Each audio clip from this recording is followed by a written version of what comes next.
Welcome to Unshakable with Human Design, the show dedicated to helping entrepreneurs use human design to shift from hustle to flow without sacrificing results.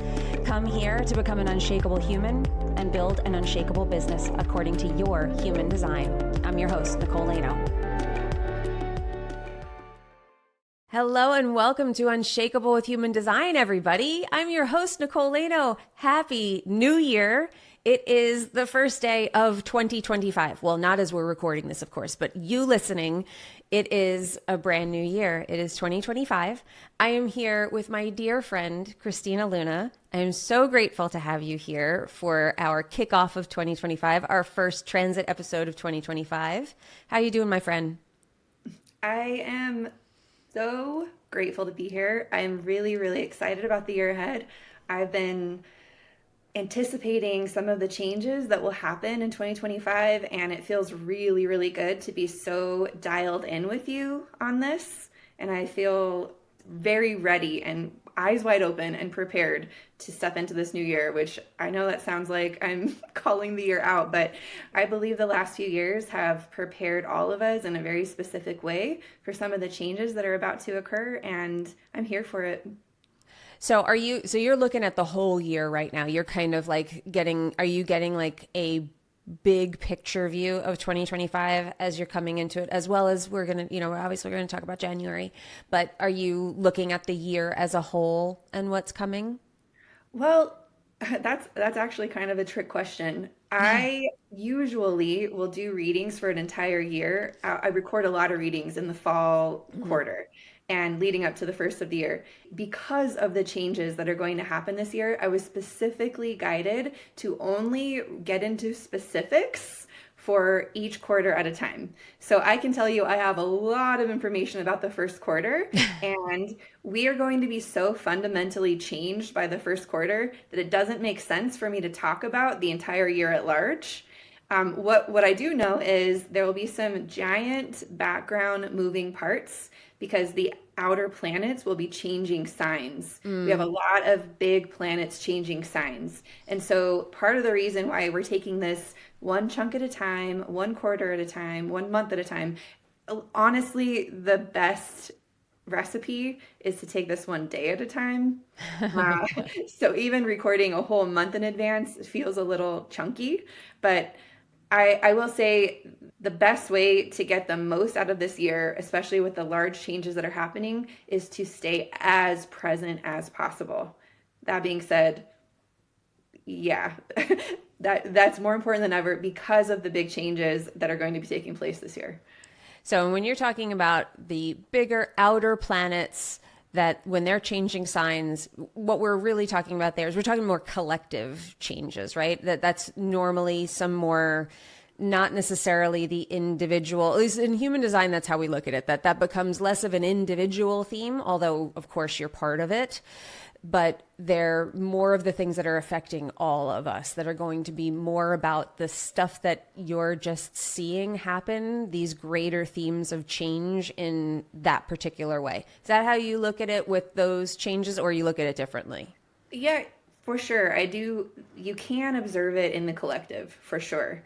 But I still feel every single person, the collective is a part of them. And so, for instance, I can say that from 2012 to 2025, there has been something I've personally been working on. It's a long chapter of my life. I have been building my faith about something and trusting my faith in something. And it's very specific to me. I have the planet Neptune in my third house in Pisces. And so for the last number of years, since 2012, there's been something going on when it comes to my relationship with the way my mind works and my intellect and my intuition. And I've been developing my faith in the way my mind works ever since then. And so there's something really personal that's been going on for me while this outer planet Neptune has been transiting Pisces in my third house. Now, the third house is a personal house. So, I mean, you can get really, everyone has kind of their own recipe for this. Some people have really outer world charts, and some people have really internal personal charts. And so these chapters and these movements are going to impact all of us in a very specific way. Some of us will just we're primarily going to see it happen in the outside world, and some it'll be on the inside world. So I don't think that there's like a blanket statement we can make about it. No, and thank you for that nuance because that's always true. It's always, well, what's your chart and how does it interact and how do you interact with this thing that's changing, with this thing that we're all going to experience, with this cosmic shift that we're going to be experiencing. As you're looking at the first quarter, are there big bang things that what's the one thing that you're kind of putting your finger on where you're saying like, this is going to be a big deal? Right at the Lunar New Year, that's when we move kind of into the year of the snake. Mm-hmm.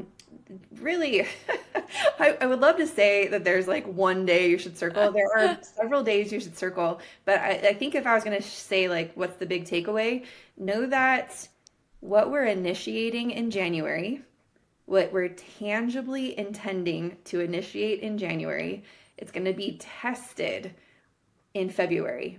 And the way we're going to feel the test is by our vibration or our frequency or the way we feel. So it'll be tested. Does this still feel authentic to me? Does the way that this is manifesting feel like what I want to be experiencing for the next 20 years? There's something, okay, a long time ago, I went through something called the Dickens process in Tony Robbins' world. I don't know if any listeners have been in Tony Robbins' world. He does something called the Dickens process. And he pretty much has you do this process where you take some kind of limiting belief and you ask yourself, how will this impact my life if I believe this for another year? How will it impact my life if I believe it for another 5 years? And how will it impact my life if I believe it another 20 years? So you're pretty much taking something and you're letting yourself do an emotional experience through the longevity of the manifestation of that belief. What kind of experiences will it attract to me? How will it affect my children? How will it affect my finances? And you're trying to get as painful in your process as possible so you can get leverage on yourself to change it. Because pain is leverage. So I really see this quarter feeling like a mini Dickens process, or maybe not a mini Dickens process. It's a elongated over the course of 3 months Dickens process where the first month of January is going to be, all right, let's try this on. Can I do this for a month? How does it feel? Can I really put this persona, this frequency, these rituals, routines, this manifestation, this identity, can I put this on for a whole month and how does it feel? Then we're going to go into February and we're going to be like, all right, what if I put this on for a whole year? Is this sustainable? Does this feel like the people I want to hang out with, the vibe I want, all the things? So always Aquarius time is a testing time because it's a fixed sign. So we have cardinal signs that initiate, we have fixed signs that test, and then we have mutable signs that give us the results or the outcome or the information basically. So we have this moment in February where, and it's not an ordinary January and an ordinary February because of the outer planets changing signs. We're actually kind of in this moment where we're choosing what kind of bed we want to sleep in for the next long cycle. So we've been prepared. We've cleared out dependencies. We've cleaned out people-pleasing tendencies. We've like become more aware of who we are authentically. We've done all of this work. We've all been prepared properly. So we don't need to worry that we're not going to fail this test. All we got to do is show up, feel how it feels, make decisions in real time, and trust that those decisions will realign us, put us in the vibration we're choosing to have, and then continue the trajectory in that direction with the ability to pivot at any moment if it doesn't feel right. It's a time for that assessment. It's a time for February is going to be a time to really be looking at what you've created and not just accepting it and really asking yourself, is this what I want to commit to long term? That is correct. Because we've got some Saturn, whenever a planet is crossing Pluto or Saturn, there are these moments. Pluto, when a planet crosses Pluto, that's when we officially cut something out. We officially end something. We draw some kind of line. There's a power exchange that happens. Whenever planets cross Saturn, we make a commitment. And whenever planets cross the North Node, we align ourselves with the purpose, mission, legacy, which is kind of an insatiable desire, but it's like the carrot on the stick that we can never quite get, but it aligns us in a direction. And so we have a lot of energy in this first quarter that's aspecting both the thing that cuts things off and draws lines, the thing that causes us to step up and commit, and the thing that aligns us to our mission and purpose. And the results that we get in Pisces season, which happen at the end of February and into March, those results are then going to be tied up in a bow, given to Neptune, and then Neptune is going to drop into Aries and birth things, tangibly actualize certain things in our life. And so this is, from my perspective, this is one of the most important times we've been living in because of how much power we have to set the template for our experience. Well, and that's kind of what the beginning of the year is about too. It's sort of, it's setting that tone. But you're saying that this time, because of these aspects, we're going to be cutting something off, we're going to be making a new commitment, and we're going to be realigning, that this is, the aspects are creating an even bigger impact there, or potentially, if we choose to really be aware and use this time wisely and with our eyes open and our hearts open to actually, because you do have to allow the thing to be cut out, right? You do have to allow yourself to commit. You do have to take the ride of the energy, and rather than fight it or dig your heels in and say, I'm not changing, which I think a lot of people can do. Well, yeah, and there are some things that are really valuable that we will want to double down on.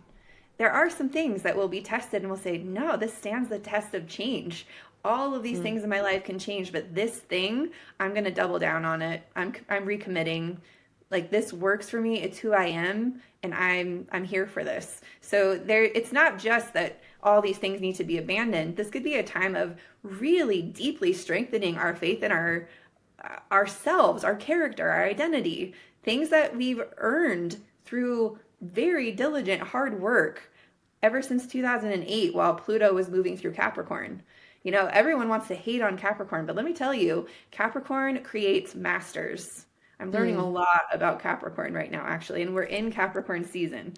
Capricorn is an energy that allows us to see what it is we truly master in this life so that we can leave an impact and a legacy. How will the earth know that we were here is what Capricorn answers.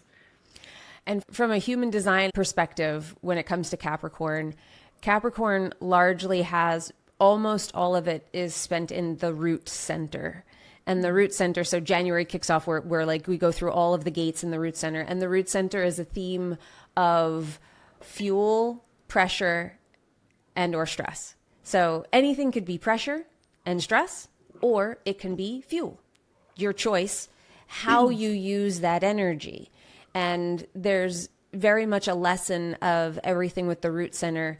Like when I look at, not every sign is like this. Some signs have more things in it, where they're really, Taurus is very centered around the throat center activation and, manifestation and putting things out in the world, really making them happen. Capricorn is very root energy, which is very much about like, it is the fuel to start things. It is the fuel to kick something off. It is the pressure that builds so that a creative evolution can happen, that without that pressure, without it feeling uncomfortable at times, but the key is to not push. The key is to relax into it as best as you can, to trust, to learn that the fuel will be there if you learn to respect and surrender to divine timing and to allow it to be a creative, fertile ground rather than something that where you're pushing into the shadows of it. So I sort of feel that way. I think people hate on Capricorn because maybe they feel more of that stress. They feel more of that pressure because it does want you to be better. It does want you to evolve. That's what the root center does. The root center is the center of evolution and change. And it says, we can't stay here for long. There's something better out there for us.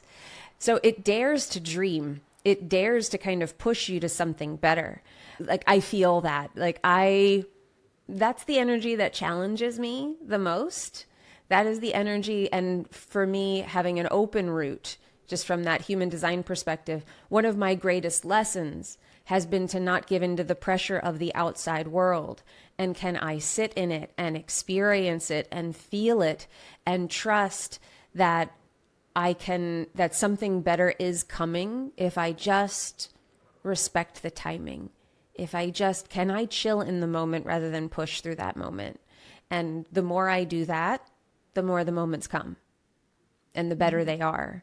And the creative idea comes. And that's one of the greatest lessons for me, because that's my chart. That's one of my lessons to learn in this life, is that I don't get moved by the outside world. It has to come from something different.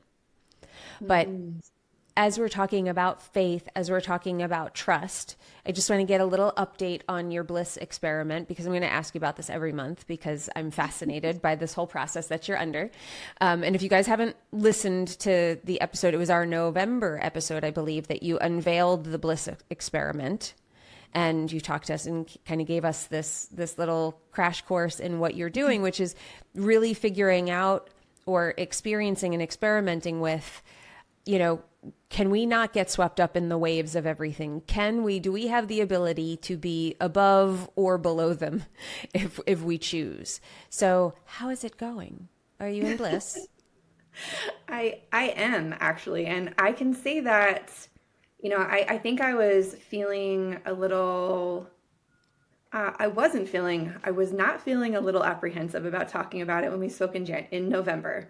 I had just started this experience that was triggered by a new relationship. And so, new relationship, new experiences, there's all this new energy, new hormones, all of this beautiful. So, it's easy to talk about bliss when everything is beautiful and amazing. And the context was when we're in a state where there's so much novelty and new and change and openness and things you're not expecting, you sort of can surf above the collective cycles. Mm-hmm. Like it felt as though the collective cycles were not impacting me the same way because my energy was so high.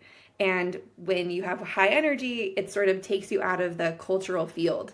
And we talked about how human design and astrology really does give you a narrative for what the cultural field at a more baseline neutral energy state, what they are experiencing. Because when you're at a baseline neutral energy state, you're going to be influenced by things that are powerful. You're going to be influenced by other people's intentions. You're going to be influenced by the mood of a room, by the astrological weather patterns, etc.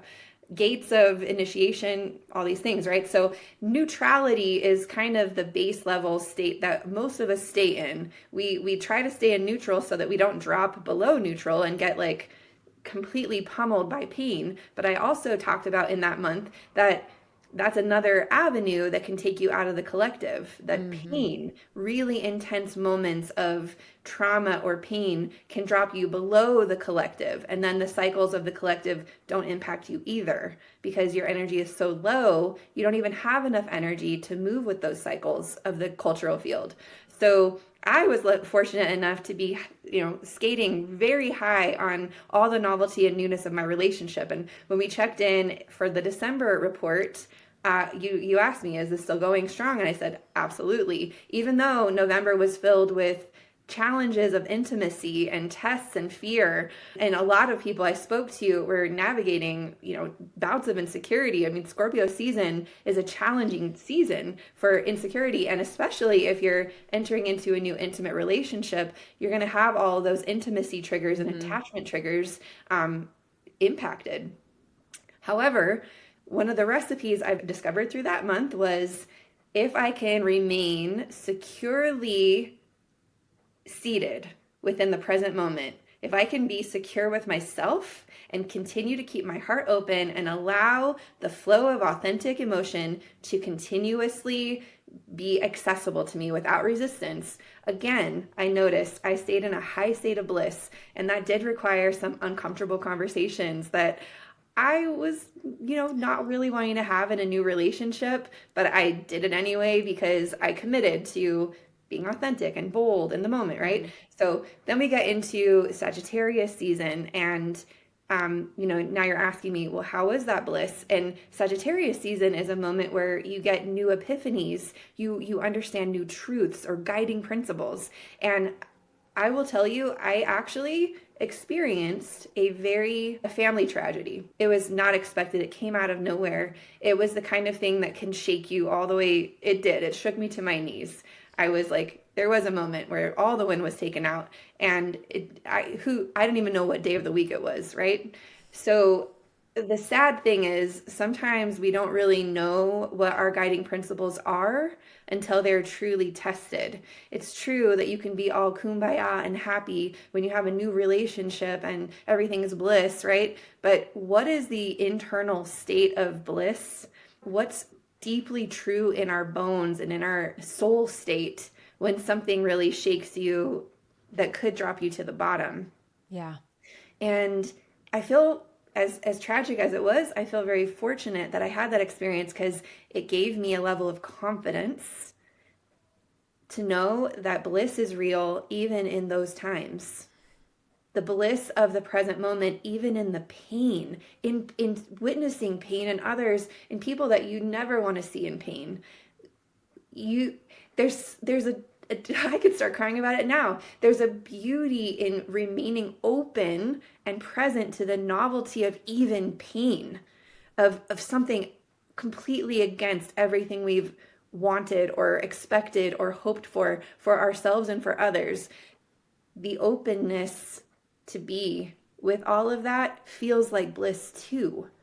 And I'm very surprised by that. I think for a long time, I used astrology to try to help me navigate so that these types of incidences wouldn't happen. Like some part of my ego actually thought that I could surf well enough that the waves would never take me or my loved ones down.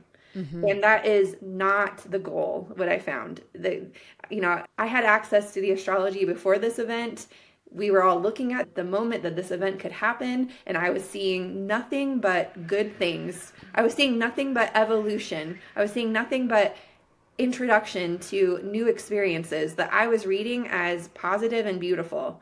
And so when this thing happened and it was not what we all thought, and I have that with my clients a lot. I'll be reading for them and I'll be telling them a story and a metaphor, and in their head they're listening to the words and the metaphors and they're creating stories about what they think that's going to be for them. Yeah. And then it ends up not being exactly the circumstance they were expecting it to be. But when they listen to the reading again, the energy accurately was portrayed. And that was true for this incident too. The energy was accurately portrayed. It's just that the circumstance was unexpected. And bliss, honestly, is present whenever we accept what is, even if it's new or unexpected. Yeah. And these situations, I think we can never predict our way out of the unpredictable, no matter what you're doing, because like you said, it's up to interpretation, oh, I'm receiving this in this way right now, and it's making me think this, and this is the meaning that I'm attaching to it. So I think it's going to mean this. The truth is that we don't know shit when it comes to that because we're not God.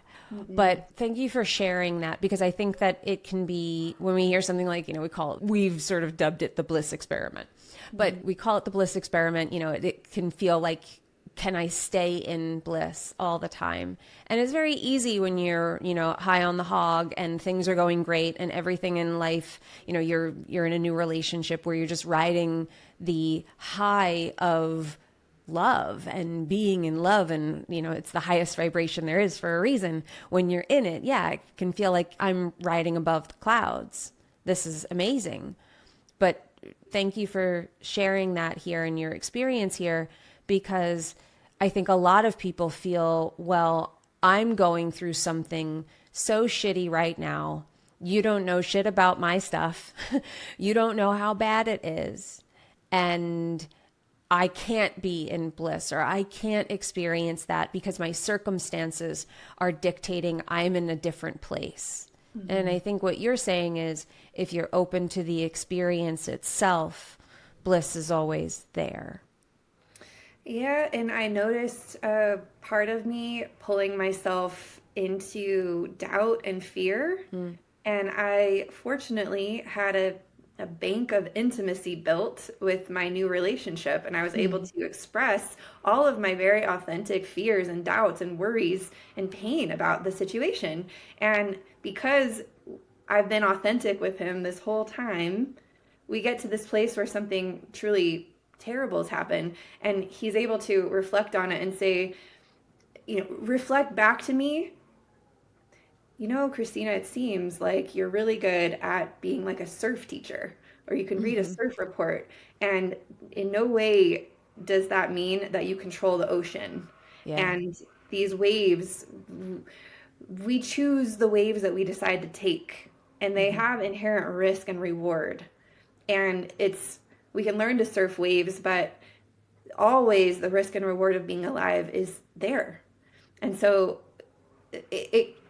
the beautiful gift that's come from all this is I feel more deeply connected to my family and the experience that we're having with each other. I feel really more deeply connected to the intimacy of someone I can be myself with, even in pain, which opens up to even more insight and beauty. And so the bliss continues when we really have no resistance to the truth of who we are and how we really feel. Intimacy, honestly. I think bliss and intimacy are linked. Well, when what you're talking about here and what I'm hearing through this is that, you're actually aware and you are sitting and being present with what is right now and what was at that moment when the pain was at its worst, when it was the greatest shock. To actually be able to sit in it is the real key to all of this stuff. That's how we become better. That's how you can actually take this and your family can become closer and you can become a better astrologer. And this is changing us.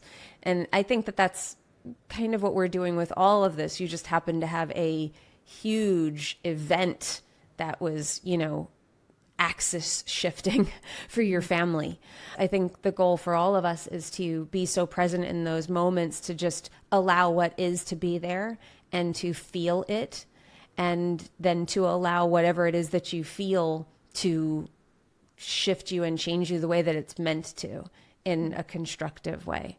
So thank you for sharing that with us. I mean, obviously more will evolve.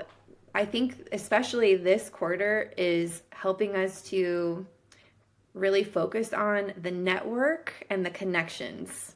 I think that the hardiness that I'm experiencing right now is due to the fact that I've got really deep, strong connections. And the entire Aquarian age, if you want to call it that, the age that we're entering into, is all about the people we're connected to, the fabric of our relationships. And so if I could, if I could impart any piece from all this, it would say that strength of the fabric of my connections to the people that I love is what creates the kind of the buoyancy of the bliss.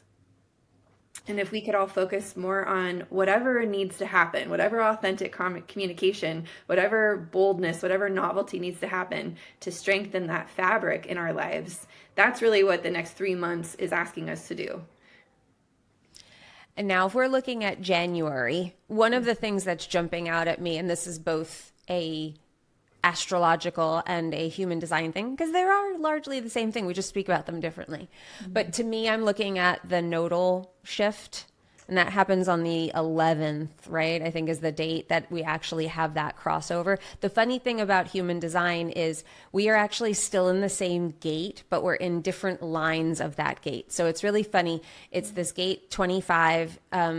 So we don't actually shift the gate until later in the month, but that gate straddles the astrological signs. So it shifts over into Pisces. So what we're having is on the 11th of January, we shift into the North Node shifts into Pisces, and the South Node goes into Virgo.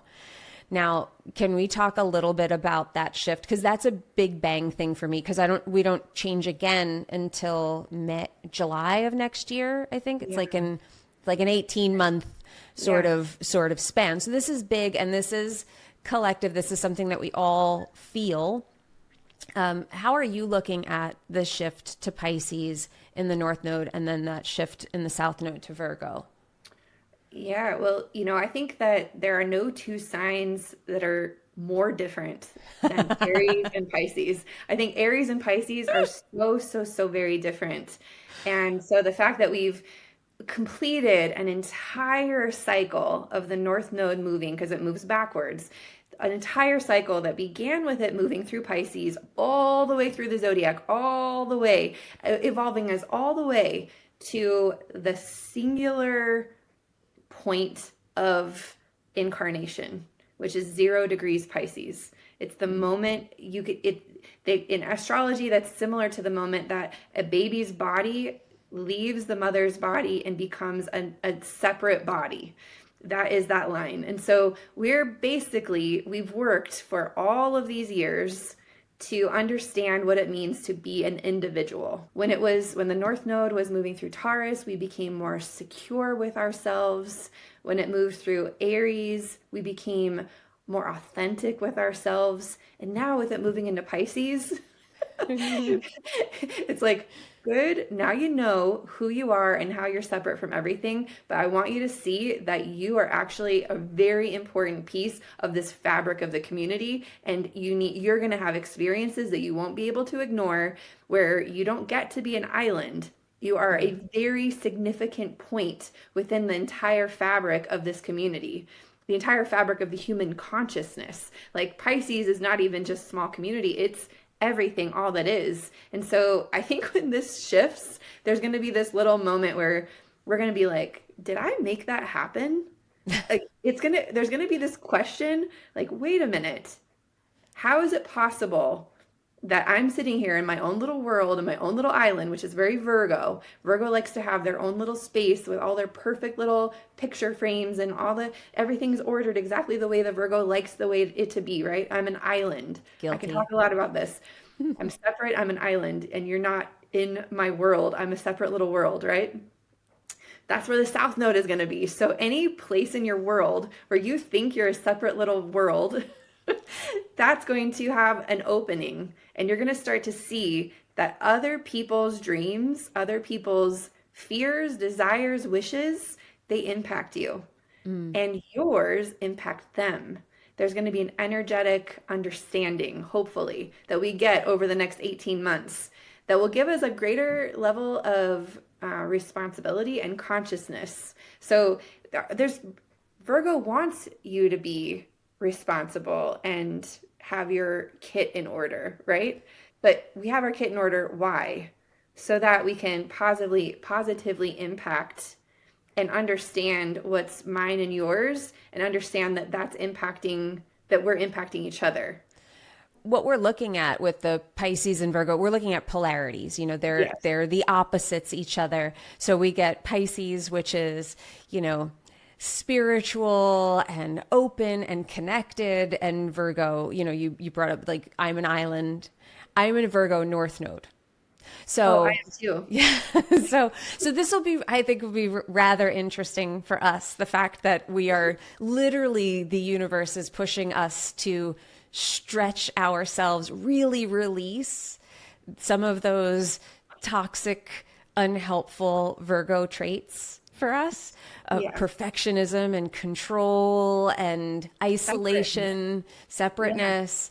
Yeah. And for me, like, I'm game, I'm game. Let's see what we got. I'm going to have eyes wide open for this. But I think it's very interesting, because this will be an 18-month training ground for us. And I think what this is doing to me, when I looked at the nodal shift and I saw that this was coming, I was like, okay, so this is the theme for this year. This is going to be something that is realigning us, like you said earlier when we were talking about the North Node. And this is going to shift our direction of how we're viewing the world, how we view our place in it. And overall, because that's in human design, we look at nodes, and it is about our environment. It is about the people around us. It is about our place in the world, and then our point of view of the world and how we see it and what we allow ourselves to see. And does that perspective get shaped in a way that is true to us? Are we seeing the way we're meant to see, or are we conditioned and trying to see things the way that is more convenient for us, or a way that's more in alignment with the conditioning that we grew up with? So I think that that's going to be a very significant thing, just shifting us at the very start of the year. And what you might just feel is that pulled to different things. I do think that there's going to be, it's much more spiritual. Virgo is very tactile and earthy and just grounded in that sense. And I think that, to me, when I saw that this shift was happening, we are going to be kind of called to something beyond what we can see, maybe beyond what we can touch and feel, or maybe what we can't touch and feel suddenly starts to become what we touch and feel, what is tangible to us. And that might just be fun, particularly for people like us who are pulled pretty hard. We're Virgos with Virgo north moons, north nodes. I'm definitely feeling like it's going to be an interesting year. I totally agree. There's a lot more. I want to talk more about like the victim, martyr, perpetrator triangle when we do our next recording. Okay. And I think we'll be in it. Well, the North Node will be in Pisces the next time we record. So, but keep an eye out this month, just as like a preview. If you notice anything in your life where you think that there's a victim, you think that there's a perpetrator, or there's a martyr, or a desire inside of you to be a martyr, if there's any part of that triangle presenting in your circumstances, that's going to be a North Node in Pisces lesson for you to become more observatory of. And the lesson by the end of these 18 months it'll allow us to extract ourselves from that triangle altogether, because we'll be able to see that when we decide to buy into that triangle, we become all three parts of the triangle automatically. And so that is going to be a really interesting thing for us to work with in the next 18 months too. I wrote it down. We're going to talk about it for the February. We'll put a pin in it, and we're going to continue that conversation in February when we're all in that energy. But what else are you seeing for the month? So like I kind of mentioned that this month, from a human design perspective, is very much all about the root center. It is about that pressure. It is very much like that new year energy of like, boom, what are we going to do? What are we going to start? What are we going to kick off? And then can we ride that wave where we're spending more time in fuel than in stress? You know, are we giving into pressure, or are we allowing pressure to build to the point where it moves us in a direction that feels like we chose it? And what do we want to fight for? Is that first week is the gate of the fighter, the 1st through the 5th. We are in the gate of the fighter, gate 38. And to me, the fighter is all about fighting for purpose. And it is about fighting for your individual purpose. It's not the purpose to the rest of the world. It's your individual, authentic purpose in this life. What are you willing to fight for is sort of that question that is being asked of us that first week. What are you really fighting for? What are you really here for? And that's a question I'll be asking myself. I mean, we do that at the start of the year anyway, but really to deepen it, like where it goes beyond just, what do I want to do? What are my goals? No, what am I going to fight for this year without killing myself? But what am I going to commit to hard and say, I'm just committed to helping this be birthed and become whatever it's meant to become. And then we move into gate 54, which is the gate of ambition, another root center gate, but it takes us, it's tribal. It says, okay, now who do I need to help me get there? Who is important to this mission that I'm on? And can ambition be bigger than just my own thing?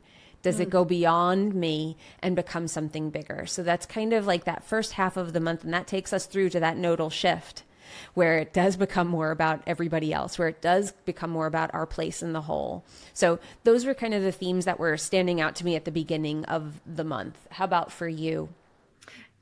Completely. Yeah. The first week where you're talking about the fighter, I see that as the divine dance, and you're basically having a shadow dance. You've got the old goals and aspirations, and you're dancing with these new ones. And it's it's a breakdancing fight. Like you got to figure out which of these versions of you are going to win in the dance. And so there's a lot of, it's very, very attuned to what you just said. And then that second week, when you're talking about the people that are on your team, that's the time of the divine plan. And you can kind of think that this is a moment when you're looking at the mountain and you're trying to decide which route you're going to take with who you're going to take it with. And so there's this divine plan that we install in the second week. And there's obviously, a lot of astrology going on during this time, but I love these kind of broader strokes because they're more of a, you think of all the things that happen when you're trying to create a plan with other people. Everyone's got their own strategies. Everyone thinks that their way up the mountain is going to be the best way. Yeah. The best way is going to be a way that honors every single person's gifts. And that's how we're going to climb that mountain. And then that fourth week, it's like the Four of Pentacles. It's this moment where we can sort of grow attached to things being a certain way, but the lesson is in having faith in the release, like releasing it up to our life, releasing our good plans to the universe so that we can allow the change to happen. And that's when that nodal shift occurs. It will require some faith for us to release and trust that there's a divine team here. If we are entering into a space of teams and faith and the fabric, there is a divine team literally in bodies and some in not bodies. And there's more to this fabric of getting things created in the world than just our own hands. Yeah. And when we shift over, so on the 11th, we shift in human design into gate 61. And gate 61 is we go from the root to the head, different pressure, mental pressure now. But this gate is so fascinating to me because it's the gate of inner truth. And it is about the mysteries of life. It is about thinking about the unknowable things in this world. So we shift from this, like, but I've got to trust that timing is right and that the evolution will unveil itself if I'm open to the process. And then we're going to shift into Pisces in the North Node. And then we have this, at that same time, we have this, what can be very beautiful, but also can be a bit of madness as well, depending on what side of the pressure you fall on. But that pondering of what is out there, what is next? Can I expand my way of thinking right now to go beyond what I see, what I can touch, what feels true? Can I expand what that truth really means? And that, again, it can be incredibly creative and inspiring and beautiful, or it can be complete madness. And it really depends on what side you fall on. So can you have a gentle touch with the way that you're thinking about things that third week, where you're really just sort of getting curious without necessarily needing to find an answer? Because that's the magic of all head center energy. Anything that comes in 63, 61, or 64, those three gates, if you try to find an answer, you will not find it typically. It's from, look, mom, no hands. It's when you let go of the reins and allow yourself to just realize that the horse will keep running if you just keep your balance. And that's where the joy is. So it is about allowing that to come through. Those are some big things for me. We also have on the 22nd, we come to what is considered the Human Design New Year. And so gate 41, which is the start of everything. And this runs from the 22nd to the 27th. That 41st gate is the gate of, it's called the gate of contraction, but really what it is, it's about big dreams. It is, in DNA, they say it's the start codon. It's the thing that says, okay, now we go. That it's again in the root center. So it is that pressure, it is that fuel, but it's the fuel for your dreams. It is the fuel to say, I'm going to dare to dream of something, to see something bigger than I think is possible. And I'm not going to get lost in the fantasy of it and never bring it into tangible reality. But I'm also not going to feel like it needs to be so perfectly possible that I lose the fact that I can be a great creator, that I have power beyond what seems just logically possible. It's not logical. It is an emotional experience, this whole thing. So that to me is the thing that I'm like, I always love when that gate comes around. It's always a mystery to me how it will feel, because you never know if you're going to fall into the pressure or into the kind of doomsday feelings that can come with pressure. I don't know what to do with it. I need it to move. I need it to change. It's really uncomfortable. But can you just have a lot of fun swimming in, can you dream a big dream? And can you say, not how will it happen, but can you play with how could it happen at that point? All the different ways that something crazy, wonderful could happen. That's a really fun exercise to do at that point. I love that exercise, especially for that week. That week, I call it the week of sharp discernment. It's like the Five of Swords. And the Five of Swords, this is the thing about thoughts and ideas. Like you're talking about how can we allow our mind to expand beyond the rational, to think thoughts and believe things that are beyond what we have experienced in the past or what's rationally possible. And the Five of Swords can bring these swords in and chop down those beliefs so quickly. And this is when we enter into that testing phase where we planted all this intention and seeds for this new reality and this new vibe, but there can be these little insidious old belief swords that can come in and try to keep your vibration at a lower frequency. It could try to keep you at your thermostat setting that you were used to in past cycles.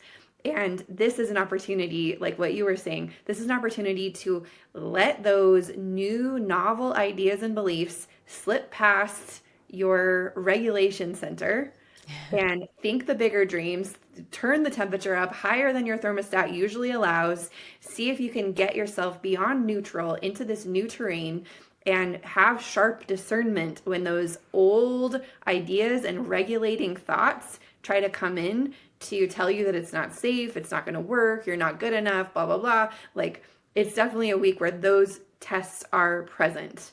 And the entire season, starting on the 19th and into, February, is a test of our frequency, is a test of our ability to turn the temperature up or turn the vibration up on our frequency. And so, of course, we're going to be challenged with the things that kept it low from the past.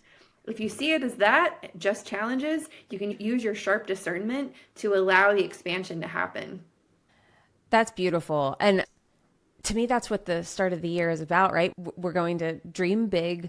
We're going to set the tone for the rest of the year. Testing what happens in February, we're testing for, you're talking about a really long-term test. We're testing like, is this what I want for the next 20 years? But to me, I'm always thinking about that of like, I feel like that's what this energy is always sort of begging us to do or urging and connecting us to, is this feeling of, well, what do you really want? What do you really want? And then as I'm saying that in February, does the rubber hit the road? Because sometimes we've all made a plan or set some goals and put some things on a vision board that really weren't ours, that really weren't the things that we were that connected to. The world made us think we should want it. It's aligned with something else. It's aligned with some old version of ourselves. And to me, that's sort of what's coming through as I'm processing this, talking to you, is that February is when it'll be tested. Is this really mine? Is this really what I want to commit my energy to? And then when we do, what's possible when I really commit to it, when I really say yes and say, I'm going for this, or I'm allowing this and connecting my energy to this. I'm, when they talk about, can you connect to the energy of the thing that you want?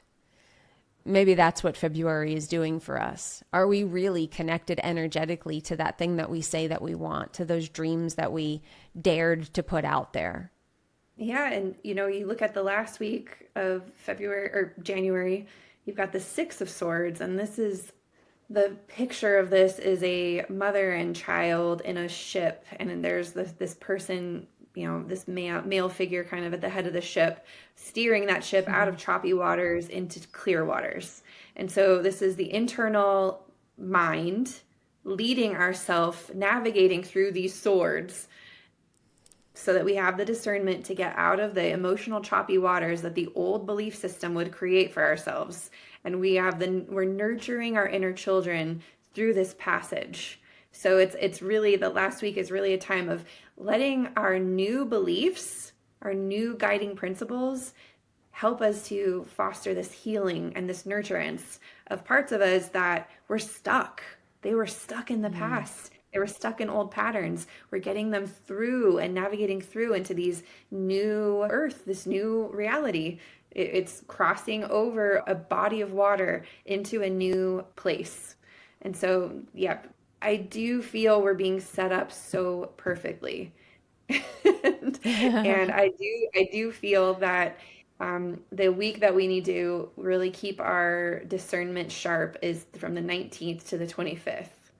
I feel that that's going to be the week that we're just going to just keep your feet on the ground, keep your heart open, let yourself experience whatever comes to you, and allow yourself to see the bigger picture and continue choosing what frequency or what sensation in your body you prefer to experience in that moment. I love that. I think that that's a great place to leave that, to let people know this is what, that week of discernment can look like and how you can use that. And because, am I hearing you correctly? Like that might be a difficult or challenging time that week.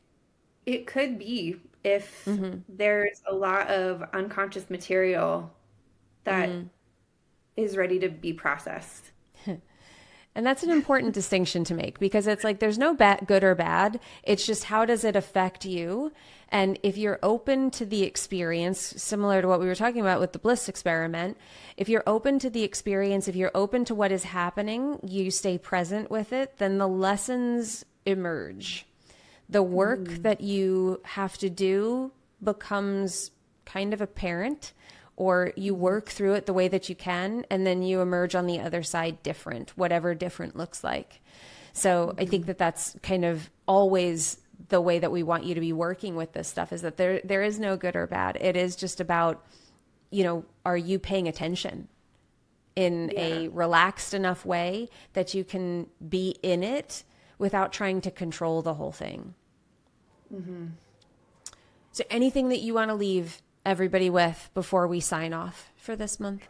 I was going to say growth through omission, but I don't know if that's the right word I'm looking for. Growth through release is real growth. Growth through letting things go is real growth. We don't always have to add things in order to feel like we're growing, that we could definitely drop things, and that could be growth. And especially on the 21st, I feel that there's going to be something we can drop like a hot potato, and we'll just let it go. And that's going to be growth. It could be as easy as like, I'm just not going to pick that up. Yeah. Most of the growth in my life has come from letting go, not adding. It has been from subtraction. It has been from letting something that no longer serves me, to really have the courage to look at things and say, is this no longer serving me? Is there something that I need to do in order to allow myself to let go of this? Baggage is heavy. And sometimes baggage looks like the next great idea that you could start. And sometimes it's just more.